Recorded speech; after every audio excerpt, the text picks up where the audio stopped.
এই যে এই হচ্ছে হাঁসের খয়ের। আর হাঁস নাই, হাঁস কিন্তু চলে গেছে, আপনারা দেখছেন।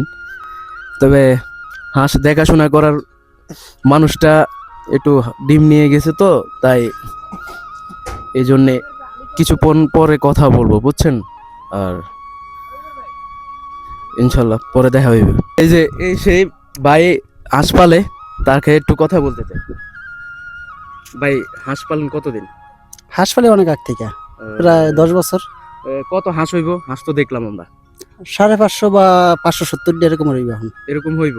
হ্যাঁ, ডেলি ডিম দেয় কত এখন আপনার? 300 এখন দেয়। 300। যাক, আপনি তো মনে হয় চাকরি করেন তাদের? না, আমার নিজের। আপনি নিজে? যাক মাশাল্লাহ, এই ভাইয়ের নিজের। দেখছেন আপনারা হাঁসগুলা, হাঁসগুলা তো দেখছেন আপনারা, বাট ডিম তো বেচা হয় ভালোই, হ্যাঁ, অনেক। যাক, মোটামুটি লাভবান। লাভবান বলতে লাভবান সবসময় থাকে, কিন্তু এই জন্য এবার নির্বাচনের পর থেকে এই বাজার কমে যাওয়ার কারণে লোকসান। আগে বেশি 17 টাকা, আমরা যেমন 15 টাকা, আবার কোনো সময় 14 টাকাও বেশি। তার আগে তো ভালো ছিল। আগে ভালো ছিল। যাক, আগে আপনার আলহামদুলিল্লাহ। আগে আবার ডিমের কামাইও ভালো ছিল, এখন তো সর এই আটকাই হেলানে কামাইও কম। আপনারা তো এখানে মনে করেন 12 মাসে হাঁসটা। হ্যাঁ, 12 মাস বলতে 2 মাস থাকতেই না, 2 মাস ওই বর্ষাকালে আর কি একটু ঝামেলা হয়, পানি কাজে বেশি হয়, এই সময় 2 মাস যাইগে দেশে, যাক, 2 মাস পর আবার আসে। আপনারা দেখছেন তার হাঁস, তাকেও দেখছেন।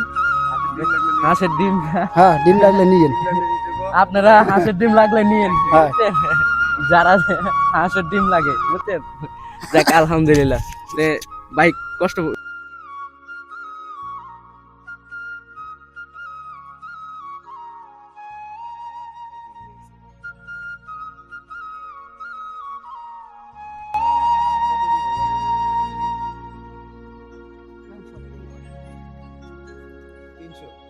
হাঁস আছে কতগুলা?